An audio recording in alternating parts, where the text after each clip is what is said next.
Assalamualaikum warahmatullahi wabarakatuh. Waalaikumsalam warahmatullahi wabarakatuh.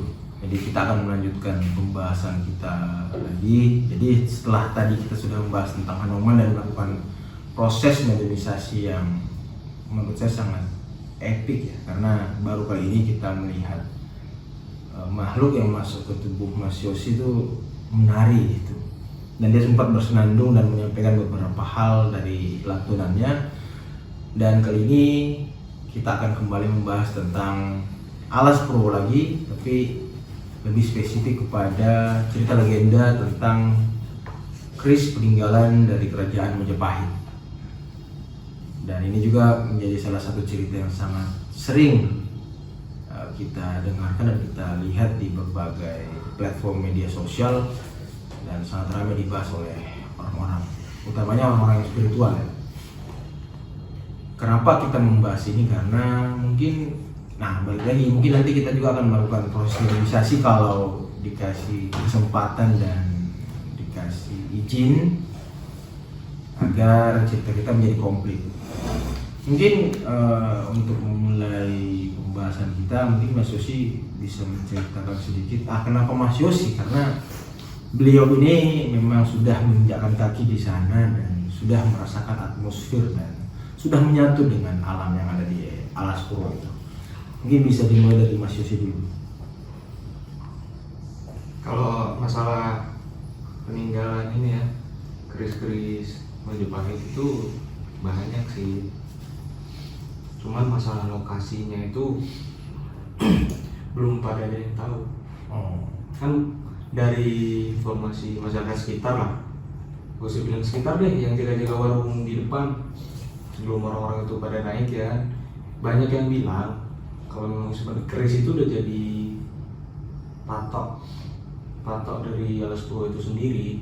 Entah itu di bagian mananya udah disebutin, cuma ada satu orang yang pernah nyari lah patok-patoknya tuh di mana. Pas waktu itu dibilang entah 5 atau 7 lah yang dibilang tuh patok, cuman nggak dapat.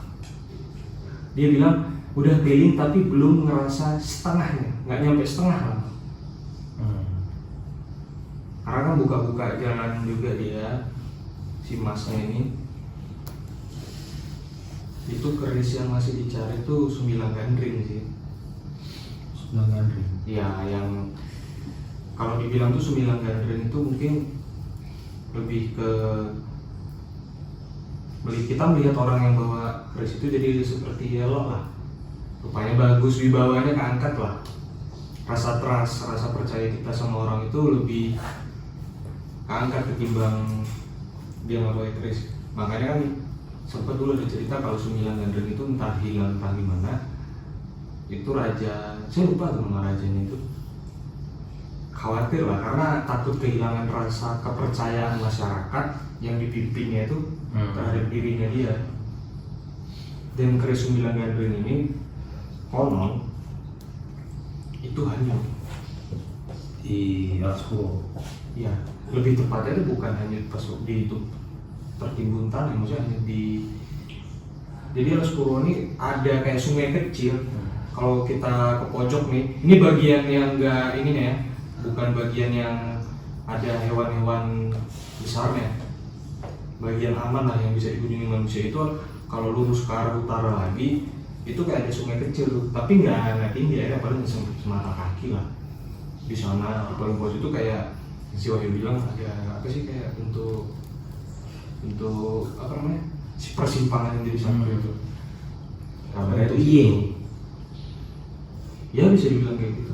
Karena kan pas waktu musuh kesana udah malam banget tuh. 9 gandring, terus tombak raja.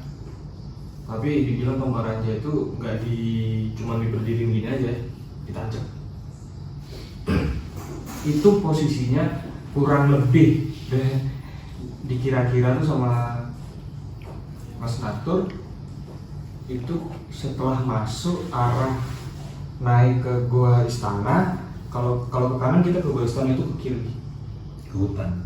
ya ke hutan, lebih ke ada gua atas lah, aku bilang lah, gua atas lah yang kalau kita naik itu tangganya lurus. yang udah jadi satu sama fosil batuan yang di situ. Itu apa namanya? Tombak apa? Tombak Raja. Tombak Raja. Memang ada ya peninggalan. Iya, banyak lah kalau peninggalan itu memang banyak dicari, cuman nggak ada yang ketemu. Sekali ketemu itu paling seringan ini, satu selendang, yang kedua kumis tapi bentuk jarum yang segini. Kumis dari hewan ya yang diminta. Oh, tapi untuk kerisnya sendiri tinggal Majapahit, nggak ada yang 9 gandring ya? Sumalang gandring. Itu kan keris yang dibawa sama raja ya, yang selalu ada di sampingnya lah. Kalau kita lihat mungkin sampingnya ini kan. Kalau Bayu sendiri soal keris peninggalan Majapahit ada ini nggak, cerita-cerita rakyat di Jawa Tengah atau di Jogja? Enggak sih, kalau ngomongin itu jadi ingat yang dulu pelajaran sejarah itu. Itu kan semua diingetin apa kayak kesatria zaman dulu tuh punya pusaka apa, punya pegangan apa, punya gaman apa. Karena dulu raja-raja itu identitasnya ya pusakanya. Pusakanya kayak itu. Paling yang dulu yang masih ingat ya ini, jadi Brawijaya V itu mau menghadirkan keris ke Raja Bali. Cuman waktu di Alas Purwo, waktu penjaganya entah istirahat buang aja atau apa, hilang. Oh, sama kayak tadi mungkin hanyut gitu ya. gitu. Ditaruh di kotak dia. Kotak. Dan sampai sekarang belum ada yang nemuin. Enggak tahu sih apa namanya sekarang ya. Karena itu kan cerita dari dulu ya, pendidikan itu. Sampai sekarang juga di internet itu yang ngulas tuh yang belum ada yang nemuin, dan itu masih jadi cerita legenda sampai sekarang. Ya. Itu mungkin salah satu juga jadi patok kan. Kalau patok kan bukan orang sembarangan yang bisa buka. Yes. Dan penjaganya mungkin banyak juga ya. Soalnya kan patok tuh, kalau sepengetahuan saya patok itu untuk menjaga sesuatu, sengaja ditaruh untuk menjaga sesuatu, entah itu dari gayanya atau dari apa namanya struktur alamnya. Tapi bentuk kerisnya sendiri seperti apa bentuk kerisnya? Wah, masih nggak ada gambaran. Kalau replikanya mungkin banyak, cuman kalau kita bilang 100% wah ini bener nih. Kalau lekukannya belum pernah ada yang lihat ya. Nah, kalau kujang macan ada. Kujang macan ada yang pernah nemuin. Kujang yang bentuk ini kayak gini. Iya kan? Menjaga Kayak sumber. Iya. Iya, kayak kujang seperti biasa, kujang, kuku macan, sama taring. Taring macan. Tapi taring itu bukan taring yang ini ya, maksudnya taring yang bersih udah kayak potong lah. Itu biasanya kan ditemuinnya kan di ini fosil. Paling kalau di alas tuh masih ketemu sama batu lah. Masih banyak batu-batu ya. Iya, tapi batu ini udah jadi satu sama alam, entah dia jadi satu sama bukit-bukit, goa-goa itu masih ada. Dan belum ada cerita lah sampai di bongkar. Sekarang soalnya tolak balaknya. Tapi memang banyak ya yang orang-orang spiritual yang nyari-nyari benda-benda pusaka di sana. Banyak rasanya. Soalnya masalahnya kan versi yang mananya dulu nih. Yang namanya pusaka kan sama aja kayak terahnya, yang saya ingat tuh kayak terahnya yang nyambut kujang kembar, naga kembar si Siliwangi kan cuman apa ya sebenarnya sih? Siapa sebutannya ini? Yang sabdanya si Siliwangi yang bisa buka Majapahit. Buka Majapahit, buka kerajaan itu. Itulah yang bisa ini. Turunannya kan dibilang turunannya dia. Kan berarti kan bukan orang sembarangan. Pusaka-pusaka peninggalan Majapahit ini memang apa memang posisi Majapahit itu di Alas Purwo ya? udah jadi lupa juga nama kotanya Bang. Entah di Mojokerto, pokoknya masih perbatasan Jawa Tengah Jawa Timur lah. Oh, Magelang. Nggak tahu, lupa. Tapi kenapa di Alaspur gitu pusakanya, apa pusakanya mereka raja-raja di sana semua gitu ya? Nggak tahu ya. Itu kita nggak bisa kayak ngebayang ini benar nggak bisa. Iya. Jadi tempatnya yang kita tahu itu alas, banyak kerajaan di situ yang nggak kelihatan, yang mungkin dipercaya sama mungkin raja-raja dulu bisa ngejaga, ataupun balik lagi ke rahnya dia, entah itu keturunannya ataupun yang dipercaya, karena kan sosok-sosok yang seperti itu kan kadang muncul di luar rah itu, tapi memang dia ya, sosok pemimpin gitu. Ya mungkin nanti kris-kris ini akan dipegang kembali sama pemilik aslinya ya. Ya, Makanya kalau dicari orang nggak pernah ketemu. Iya. Ada nggak yang bisa kita hadirkan Mas Yosi? Mungkin untuk bercerita tentang kris ataupun pusat Majapahit, biar obrolan kita sedikit menarik lah. Jadi para pendengar, para penonton juga bisa mengambil, ada bayangan lah soal kris-kris dan benda-benda pusaka yang ada di sana.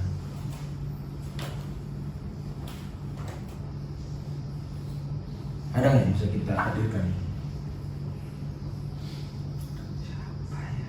Misalnya banyak. Yang nggak yakin. Kalau yang zaman dulu tuh yang masih kita di sebelum di sini tuh kan pusaka-pusaka itu kan di dalam gua itu masih ada bahasa Sanskerta sama daun lontar itu pun setelah itu kacau minta beres. Kalau di sana ada dokumen rahasia yang tersimpan. Itu ya, kalau masalah dokumen tuh nggak bisa bilang pasti atau enggak, tapi paling tidak ada tempatnya.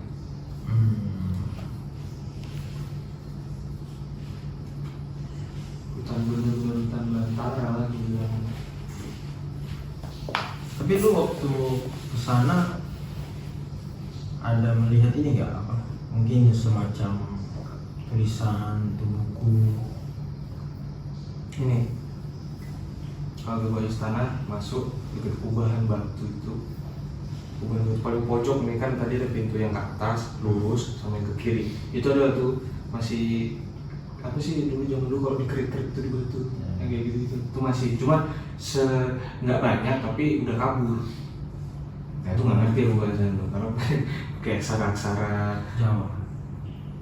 entah itu Jawa entah itu apa, karena kan udah kabur, setengahnya bakal hurufnya ada yang nggak jadi.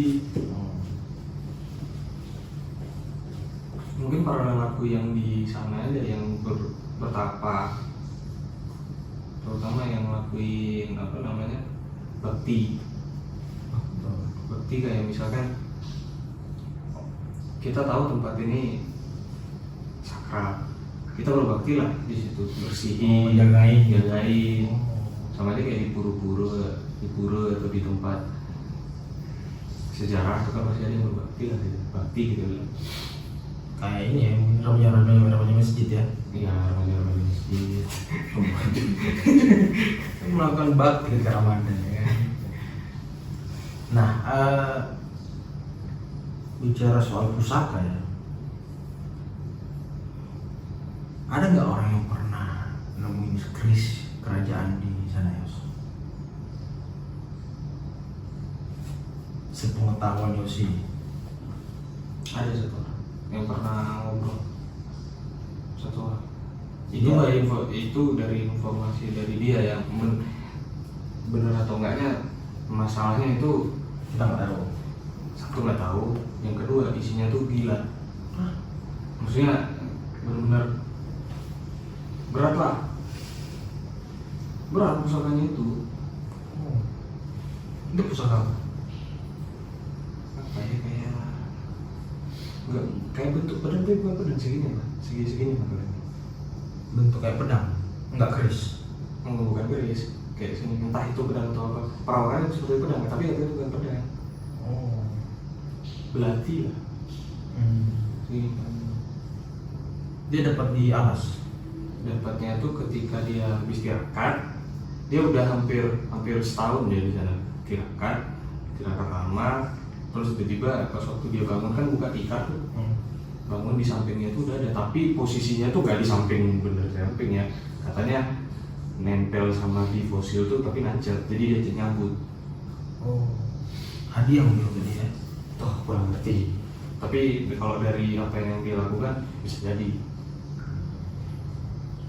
Pertanyaan masalahnya kan entah itu kerisnya raja atau bukan kan nggak tahu juga. Iya sih. Nggak ada yang bisa mastiin juga kan. Nggak ada kan. Nah kalau pusaka-pusaka yang lain ada nggak yang bersama apa yang tinggal di Mustika mungkin banyak. Mustika ya. Mustika itu kayak batu-batuan kan, cincin-cincin gitu kan. Ya banyak yang buat jadi cincin, Oh, batu-batuan. Sama kalau kayak kita mungkin lihat ular lah, mungkin yang umumnya ular, terus kita lihat di kepalanya itu ada batu. bukan ada batu, kayak kilauan kilap itu loh. Tapi kita tahu nih ini ular nih aneh nih. Notabene kalau ular digini kan pasti cabut dia. Kita deketin dia kan pasti wah memproteksi diri dia. Ini enggak, Diem doang. diem aja, malah kayak menampilkan dirinya dia, show off lah. Oh, banyak yang kayak gitu di sana. Mustika itu pasti sebenarnya. Justru kalau yang narik mustika di sana, saya masih kurang percaya sih. Kalau narik mustika di sana, Tapi kan banyak orang yang kesana bertapa-tapa dapat mustika kan. kalau malam Jumat Kliwon tuh sering ini rombongan Macan. Enggak nyebut itu macan, tapi lebih ke yang lebih besar daripada dia. Tapi macan putih ada di sana. Kalau macan putih nggak tahu ya. Sering lihat macan yang biasa aja. Ada harusnya. Ada. Gue sih lebih tertarik bahas macan putih. Macan putih lagi. Ya. Amplop dulu. Jangan ya. Ada nggak ya yang bisa kita hadirkan dari Alas Purworejo? Mungkin bisa bercerita tentang soal benda pusaka yang ada di sana.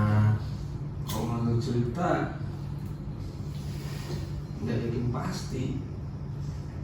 Mana ada pusaka yang digeletaknya di sana terus tiba-tiba dia cerita memang benar ada di situ, banyak lah nanti orang yang nyari dipakai yang enggak pula. Ya maksudnya nggak usah dikasih tahu tempatnya di mana. Alas Purworejo kan luas kan, Alas Purworejo Luas.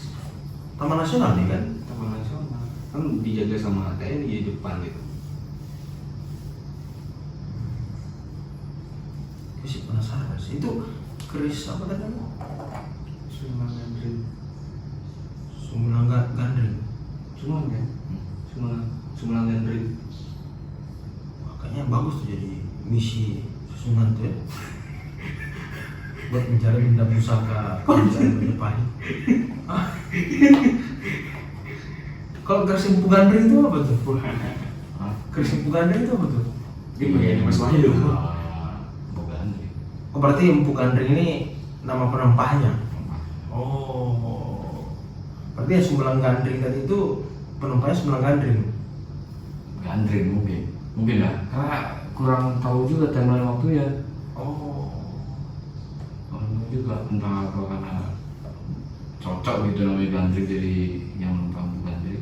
Apa karena zaman itu yang terkenal makanya nama dia yang dipakai? Tapi nggak mungkin juga. Nggak mungkin juga. Cuma yang menumpah langsung kan?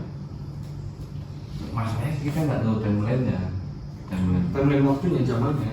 Nah, Karena entah itu mungkin ditempatkan di situ atau dikasih orang dititisin ini bawa buat kau, atau mungkin dia entah melakukan pertapaan terus dapat itu kan temannya kurang tahu. Masalahnya umur bisa dibilang jangka hidup orang yang pada saat zaman dulu kan panjang, lumayan ya, 100 tahun itu masih sudah bugar.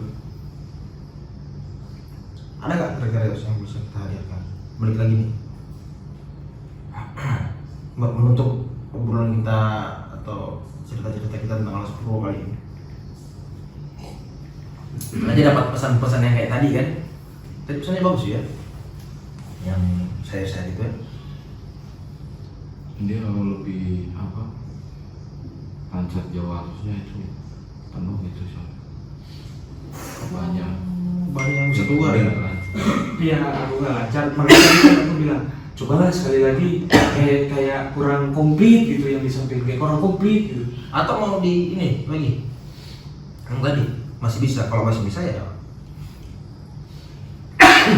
Aduh, maaf ya guys ya. Atau masih mau yang kayak tadi? Yang tadi? Emang dia masih di sini? So kita masih bahas kan, masih ngomong aja. Dia masih di sini? Yang tadi? Udah cabut.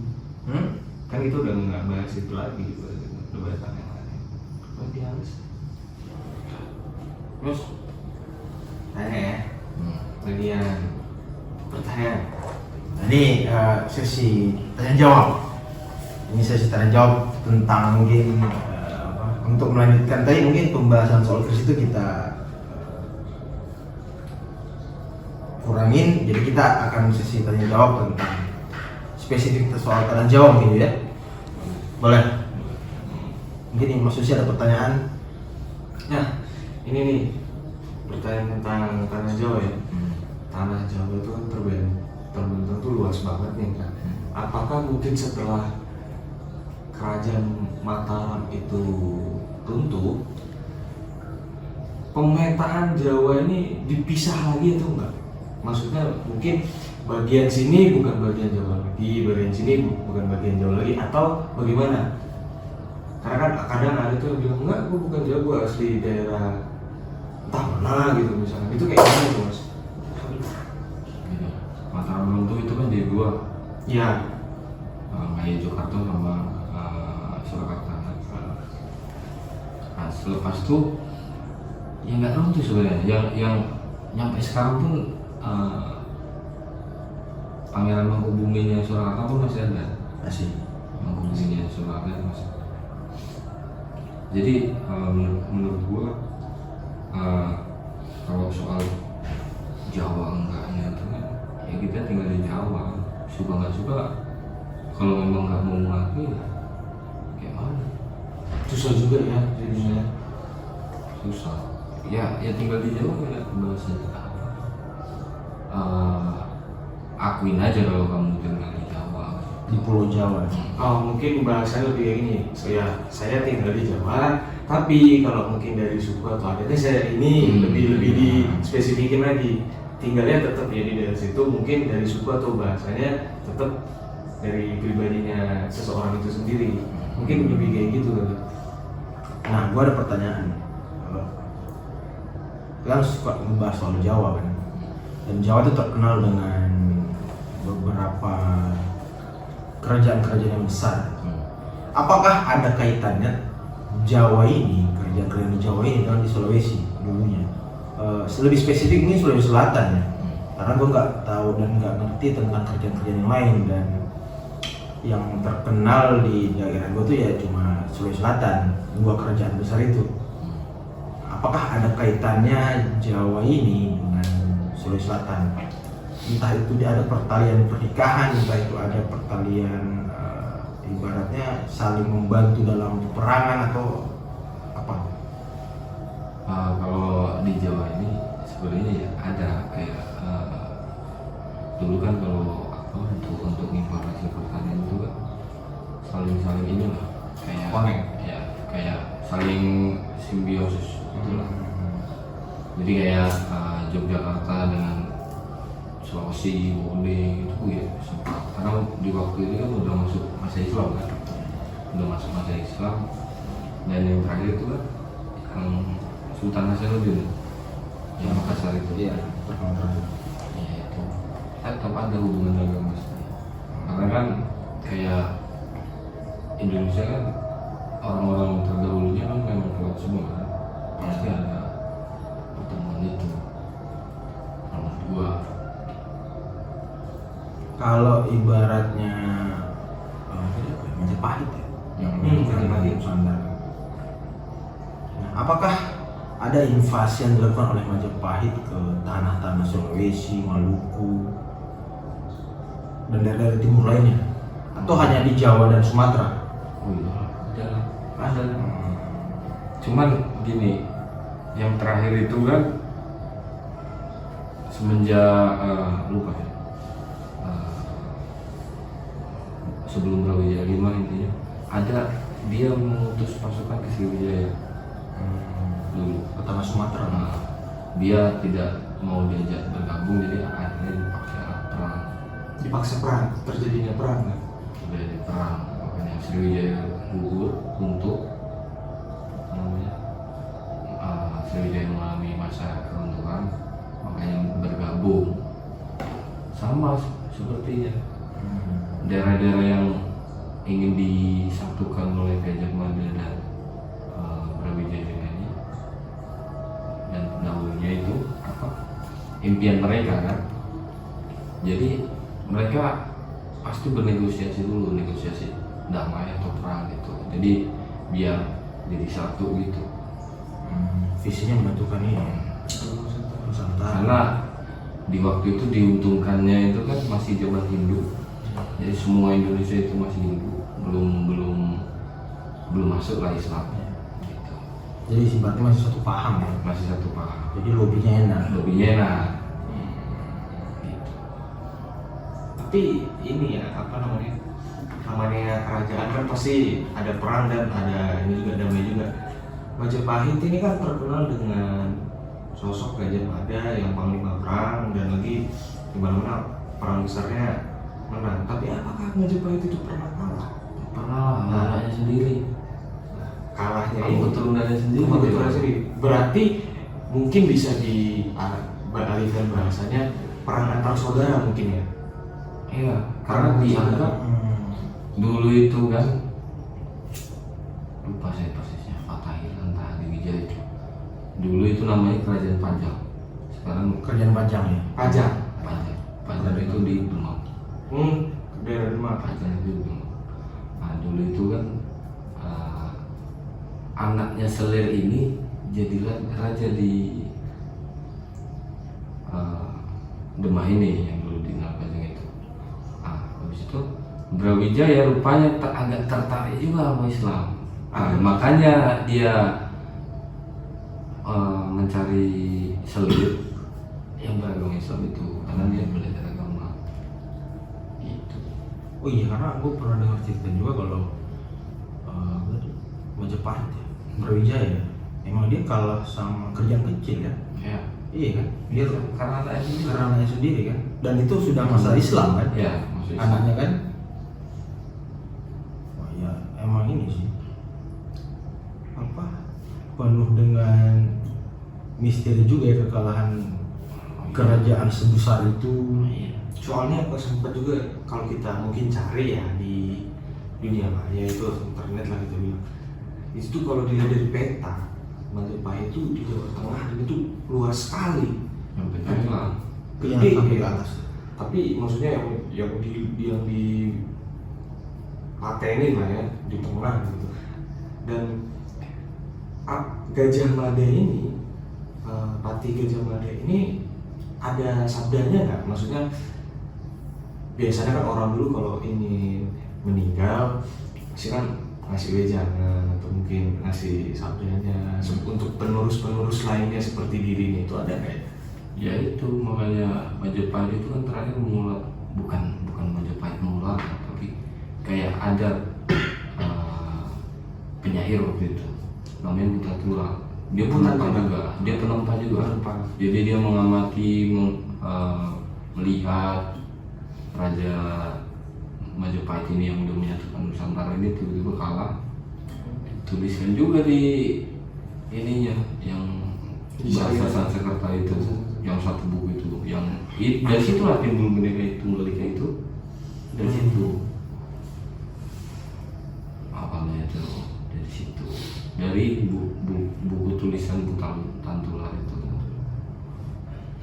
Makanya mungkin proklamator kita ini mudah menyatukan Indonesia karena sebelumnya sudah ada penyatuan sebenarnya, tinggal dibekukan, disahkan sebagai sebuah satu kesatuan yang utuh gitu. Mungkin kalau nggak ada penyatuan sebelumnya itu nggak susah, pasti akan terjadi perang. Susah, karena kan ibaratnya si sang raja ini ya mau memerintah sendiri di kerajaannya, nggak bakal mau. Tapi mungkin karena ada sebelumnya perjanjian ataupun penyatuan yang dilakukan oleh Raja Majapahit, semakin mudah mereka untuk bersatu. Orang selesai perang itu yang melawan keturunannya sendiri. Banyak dari kaum abdi penasehat dari Majapahit itu kan yang nggak terima. Iya, banyak. Tiba-tiba disuruh akuisisi dengan agama Islam itu. Pasti makanya mereka sebagian lari ke Bali. Oh, Bali, iya, ada yang sempat itu lihat. Itu sempat dulu juga kayaknya Mataram ini pernah menaklukkan Belambangan ya kalau nggak salah, kerajaan Belambangan, terus bangkit lagi. Kalah dulu Majapahit, diserang lagi, baru saat kalahnya Majapahit kalau nggak salah itu sempat Belambangan entah bernegosiasi atau ini ya kayak apa namanya menyatukan delegasi sama Bali loh, makanya tadi mungkin ada sangkut pautnya juga sama kerajaan Jengkil loh. Yang akhirnya para abdinya itu ke arah Bali, istirahat di Alaspurwo. Brawijaya memutuskan untuk moksa di situ. Sabdo Paman moksa di Gunung Lawu bersama siapa yang ikut di itu namanya. Yang tadi lagi yang ngomong itu. Pun akhirnya memutusin buat moksa juga bareng. Karena mungkin tugas mereka udah selesai. Karena kan rata-rata cerita tentang Batara dulu, Batara Bayu sama Bayu itu kan memang erat kaitannya dengan Hindu kan. Banyak sebenarnya. Iya, banyak. Manur-manur itu kan, karena di Sulawesi juga sendiri kerjaan-kerjaan itu ya muncul karena ada manur juga, yang turun dari ibaratnya si manusia ini dipercaya turun dari langit, makanya dia yang diangkat jadi raja di tempat itu. Iya, bisa dibilang manusia pilihan lah. Ya itulah ujung-ujungnya yang menyatukan Indonesia itu larinya ke Alaspurwo juga. Balik lagi ke Alaspurwo. Awal penciptaan Jawa di Alaspurwo, dan Presiden Soekarno juga Alaspurwo. Karena mungkin beliau meyakini bahwa Alaspurwo ini tempat yang sakral yang memiliki jejak sejarah yang sangat panjang, dan disitulah bukti bahwa Indonesia itu pernah disatukan dengan yang Nusantara, ya kan. Makanya di sana dia ibaratnya sowan lah. Karena Brawijaya di situ loh saya deh, Alaspurwo. Brawijaya 5. Tapi kadang kan kalau kita lari ke tapi kadang kan muncul pertanyaan memang itu kan awal Pulau Jawa, jadi yang seperti itu kenapa istilahnya kan pasti ada sesuatu ataupun ada yang keterkaitan sendiri lah. Kadang kan itu muncul pertanyaan seperti itu, Kenapa Alaspurwo? Iya. Sedangkan kan kalau kita lihat lagi di Jawa kan banyak soal Alas Ponggong, Alas Obat, yang lain. Nah gini, apa namanya, kayak Alaspurwo ini kan diciptain sama dari yang gua ini ya inget ya, sama kayak waktu kayangan itu sejarahnya. Maksudnya gini, waktu itu ada negeri kayangan namanya Astina itu awal-awal mula cerita dimulai dari situ. pembentukan Jawa yang belum bisa tempati, diturunkanlah apa namanya orang-orang keturunan dari Pandawa Lima ini diturunkan ke Jawa. Alas Purwo itu di situ di awal mulai peradabannya, menyebar sampailah penuh pada Jawa. Ada peninggalan ini nggak dari Majapahit, bukan dari sisi Majapahitnya saja, tapi lebih ke tokoh mungkin kalau ada. Enggak lah. Itu kan gadanya Majapahit kan masih ada di museum. Dari Oh, masih ada? museum ini ya, museum nasional. Yang waktu itu isinya hilang. Maksudnya hilang. Kalau ini babatnya Jawa itu di mana? Babatan Jawa. Babatnya Babat. Nah, babat ini sebenarnya kayak tulisan gitu, Bang. Iya, tulisan. Sejarah. Kalau babatnya Sulawesi Selatan kan itu ada di Belanda tuh yang aslinya. Kalau babatnya Jawa sendiri, Wah, tapi banyak yang kopiannya. banyak banget. Soalnya kan kalau dibikin luas banget. Banyak. Bisa saja diceritakan nggak di satu daerah juga, ada dibuat di lain juga, mungkin bisa aja. Kalau di Sulawesi Selatan itu emang cerita tentang Batara Guru, Batara Latu, nah, pokoknya bahasa-bahasa Bugis lah nama-namanya. Tapi awalnya Batara itu kan ibaratnya dewa kan. Itu ada dijelaskan manusia pertama yang turun di Sulawesi Selatan, yang dari atas, yang dari bawah juga ada. Jadi bumi ini ibaratnya dimensi tengah. Jadi yang dari bawah, dari atas gabung di situ ya. Itu ada ceritanya, dan yang terkenal itu Batara Guru. Mungkin hampir sama dengan Jawa ya. Batara Guru, mungkin yang Semar, mungkin di Sulawesi Selatan namanya lain Sebutannya. Tapi Batara Guru ini emang dia sosok yang namanya itu tidak pernah berubah di setiap daerah kan. Batara Guru ini, kalau nggak salah di Batak juga itu Batara Guru juga namanya. Di Batak itu Batara Guru. Di Sulawesi Selatan Batara Guru, dan di Jawa ya, setelah ketemukan ternyata Batara Guru juga namanya. Berubah. Siapa sih Batara Guru ini? Batara Guru ini. Batara Guru ini siapa dia? Kenapa bisa dia ada di setiap daerah? Dengan kalau saya meyakini ya, cerita tentang kalau di Sulawesi Selatan namanya kitab Lagaligo. Saya tuh pribadi meyakini bahwa kitab Lagaligo ini ceritanya sama dengan Babat Jawa, tapi dengan bahasa yang lain dan versi yang lain, tapi tokohnya sebenarnya sama. Lakunya ya di Sumatera juga begitu. Batara Guru juga mungkin dengan cerita yang sama tapi dengan nama yang berbeda. Tapi tokohnya itu satu, Batara Guru, yang nggak pernah berubah namanya. Yang lain ini berubah kayak Semar, mungkin kalau di Sulawesi Selatan Batara Latu mungkin namanya. Itu kenapa Batara Guru? Karena dia yang dulu. Dia yang tertuanya. Masih banyak ya Pak, Batara Surya, Batara Bayu, Batara Lumono. Tapi yang terkenal ini Batara Guru ini. Batara Guru, apakah dia kayaknya dia seorang ini? Iya, kayaknya Batara Guru ini dia ini yang nurunin ilmu kali ya. Makanya namanya guru dia. Jadi dia mengajar semua Batara ini sebelum dia turun. Atau pas dia turun dia ngajarin.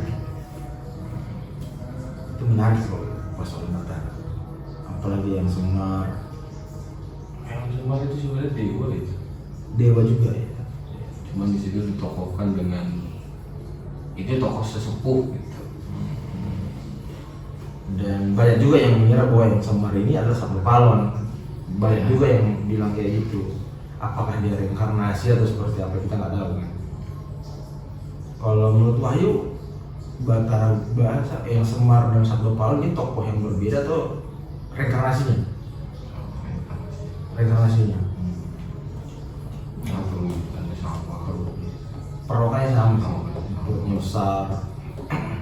sebenarnya ada kakaknya yang Semar. Saudaranya.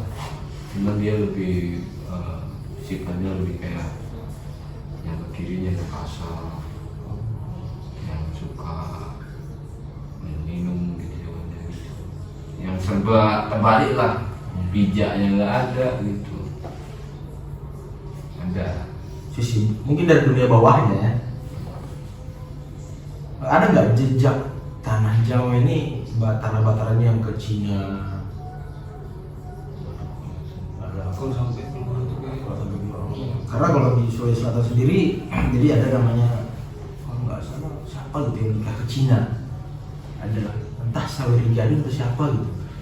Jadi ada satu sosok di Sulawesi Selatan tuh yang diceritakan, saya lupa sih namanya. Soalnya udah lama saya baca Ilaga Ligonya, udah lama saya baca. Jadi ada satu tokoh yang negeri Cina nikah sama orang Cina, tapi pada Sawery Gading itu siapa gitu. Nah, makanya di Sulawesi Selatan tuh banyak yang sipit-sipit juga. Ya itu ya. keturunan lah. Yang sipit-sipit. Kayak di pokoknya ada di beberapa daerah yang banyak orang-orang sipitnya. Sebenarnya ini memang ini agak apa ya, agak dilepir lah gue bilang. Kerajaan di baik itu di tanah Jawa ataupun di tanah Sulawesi atau Kalimantan dan lain-lain itu bakalan balik lagi nggak ke zaman yang dulunya. Untuk yang sekarang ya istilahnya kan kadang kan ada yang bilang bakalan balik lagi kayaknya zaman itu, makin itu. Kalau dari cerita rakyat yang di Sulawesi Selatan ya, dari beberapa Ada orang nggak? yang tua, gue pernah dengar mereka ngomong ini. Dahulu yang jadi identitas manusia itu apa yang melekat sama dia. Maksudnya kerisnya, senjatanya lah yang melekat sama dia. Dan zaman semakin berubah, akhirnya identitas itu mulai hilang. Iya. Berganti dengan ya mungkin senjata dan segala macam. Dan menurut mereka zaman itu akan kembali. Jadi nanti bakal ada peperangan yang terjadi di mungkin di berbagai daerah lah untuk mengembalikan terah yang sesungguhnya. Karena menurut orang-orang tua ini yang pernah gue dengar, banyak raja yang mengaku raja tapi padahal nggak ada keturunan gitu. Nah, itu banyak orang-orang tua lah yang saya dengar ceritanya kayak gitu. Cerita rakyat, ya cerita orang tua. Katanya nanti bakal akan kembali zaman dulu. Jadi identitas laki-laki itu akan kembali. Karena dulu kan raja itu identik dengan laki-laki. Jadi identitasnya akan kembali. Mungkin yang punya keris, siapa yang harus megang akan kembali pada pemiliknya. Itu cerita-cerita dari Sulawesi Selatan yang pernah gue dengar. Kalau di Jawa lah ya? Kalau menurut gue balik kayak zaman dulu nggak bisa. Kalau misalnya gini, ini kan kita udah modern lah ya. Iya. Kalau balik lagi kayak zaman dulu nggak bisa, maksudnya gitu.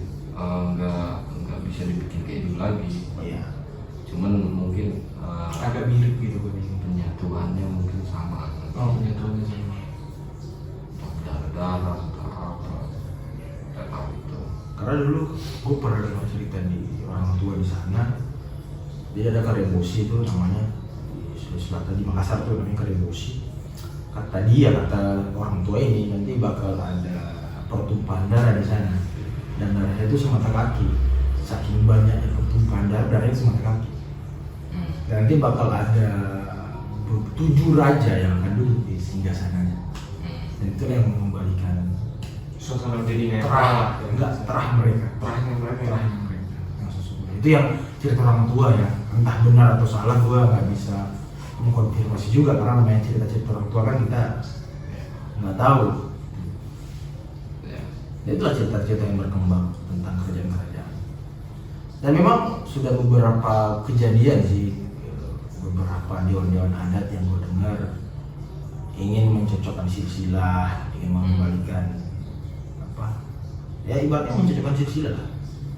Jadi ketahuan yang mana yang ditambah, mana yang dikurang, mana yang dikurang mungkin enggak, mana yang ditambah, mana yang ditambah, itu nanti ada pengetahuan. Dan menurut cerita dari nenek gua dulu, silsilah beliau ini mau dibaca, sempat membuka, tapi di bawah rumah itu kan rumah panggung, di bawah tuh orang sudah pegang parang, akhirnya nggak jadi dibaca. Karena kalau dibaca, takutnya banyak yang sakit hati. Ya. Itu sih menurut cerita-cerita orang tua dulu yang gue dengar. Kayak gitu. Itu memang cakep sih. Kalau dibilang raja mahal anjir. Segede itu dia. Sebenarnya sih banyak juga cerita-cerita kerjaan dari Sulawesi Selatan, cuma gue nggak berani ngomong. Takutnya salah. Karena ibaratnya di Sulawesi Selatan ini masih ada dewan-dewan adat. Ya paling kita bisa ambil yang mendominasi lah ya. Makanya kan cerita-cerita kerjaan rakyat yang gue denger ya itu yang gue sampaikan. Tapi iya, iya cerita-cerita rakyat aja. Jadi kalau mau ditahu kebenarannya ya silahkan ke orang yang ngomong itu ya kan. Tapi makanya kenapa gue jarang ngomong soal kerjaan itu karena misalnya dewan adat. Menghormati lah. Bukan menghormati, takutnya kita salah ngomong. Nah, nggak cocok lah. Nggak cocok dengan realitanya. Lebih salah ngomong yang lebih ya. Iya. Nanti kita salah menyampaikan ya kan, mereka keberatan itu repot. Karena kalau udah berusaha dengan dewan adat repot. Jadi saat itu masih ada dewan adat yang menjaga kultur, yang menjaga silsilah. Juga masih ada namanya bisu. Jadi bisu ini laki-laki yang perawakannya kayak lakunya kayak perempuan. Dialah nih yang dipercaya dari dulu menyambungkan antara dimensi tengah dengan kayangan. Bisu inilah yang juga sekarang banyak yang dianggap sebagai mungkin di sisi Islam yang mungkin dianggap sebagai penyimpangan mungkin. Tapi ya tidak bisa dipungkiri beliau-beliau ini yang bisu-bisu ini yang dari dulu yang menjaga adat. Dari segi ilmu, dari segi semua ilmu-ilmu itu ya mereka lah yang menjaga. Entah itu yang kalau di Jawa namanya ilmu laduni, itulah mereka yang menjaga itu. Yang menghubungkan kadang kalau ada pesan dari kayangan yang mereka lah yang menurut mereka yang kesana untuk mengambil pesan itu. Itulah bisu namanya. Bisu namanya. Mereka lah yang menjaga adat di Sulawesi Selatan. Dan masih banyak bisu-bisu itu. Tapi Semar ini mukanya nggak laki nggak cewek. Iya. Itulah bisu itu yang terhubung dengan beliau-beliau di kayangan. Karena dari beberapa video yang gue lihat, jadi ada channel itu juga namanya. Jadi dia membahas tentang sejarah, dia fokus tentang sejarah. Dia itu ada channel itu di Sulawesi Selatan, dia fokus sejarah. Memang dia mendatangi tokohnya, mendatangi keturunan rajanya, terus dia ngobrol. Dan gue pernah dengar satu videonya yang bisu itu, dialah yang terhubung dengan batara-batara yang di kayangan gitu. Dan lakunya ya kayak perempuan, laki tapi lagi kayak perempuan. Kadang dia yang kayak ada kayak acara adat, mereka lah yang kadang kalau masih kita atraksi lah kayak bakar-bakar ini, mereka lah yang melakukan itu. Dan semua ilmu-ilmu ini ya mereka lah yang menjaga bisu itu. Dan selalu turun-temurun juga mereka selalu turun-temurun bisu namanya kalau di Sulawesi Selatan. Bangsa budaya terjaga dengan ya baiklah istilahnya.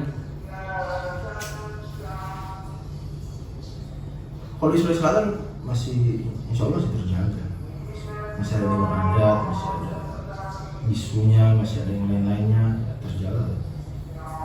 Tapi itulah pertentangan antara Islam dengan budaya yang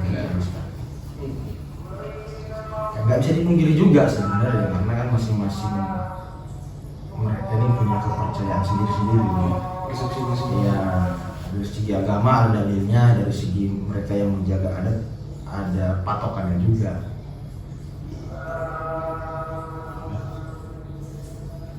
Cukup aja kali ya. Mungkin nextnya kita akan membahas tentang, tapi memang menarik kita bahas tentang budaya ya. Karena belakangan kan banyak sekali budaya-budaya kita yang sudah tersingkirkan. Iya. Ya mungkin cukup sekian aja obrolan kita kali ini. Semoga teman-teman semua bisa membawa manfaat dan bisa menambah wawasan dan ilmu. Tapi apa yang kita sampaikan tadi itu pure basic dari cerita-cerita rakyat cerita-cerita orang tua yang kita dengarkan sebenarnya pengalaman-pengalaman orang tua gitu. Jadi kalau Anda ingin mempertentangkan ya silahkan komen, nanti kita cari kebenarannya gitu sama-sama. Karena kita nggak bisa bilang itu salah dan nggak bisa bilang itu benar, masih mengawang-awang lah, kecuali yang tertulis mungkin di kitab kayak kitab Lagaligo, kayak Beban Jawa, itu memang ada terdokumentasi dengan baik. Ya mungkin cukup sekian perjumpaan kita kali ini. Jangan lupa dukung terus channel YouTube Stasiun Hantu dengan subscribe, like, dan share videonya jika menurut Anda video ini bermanfaat untuk orang lain. Cukup sekian dari saya dan Mas Yosi dan Mas Wahyu. Semoga teman-teman sehat semua dan rezekinya dilancarkan oleh Yang Maha Kuasa. Billahi taufiq wal hidayah. Wassalamualaikum warahmatullahi wabarakatuh. Waalaikumsalam warahmatullahi wabarakatuh.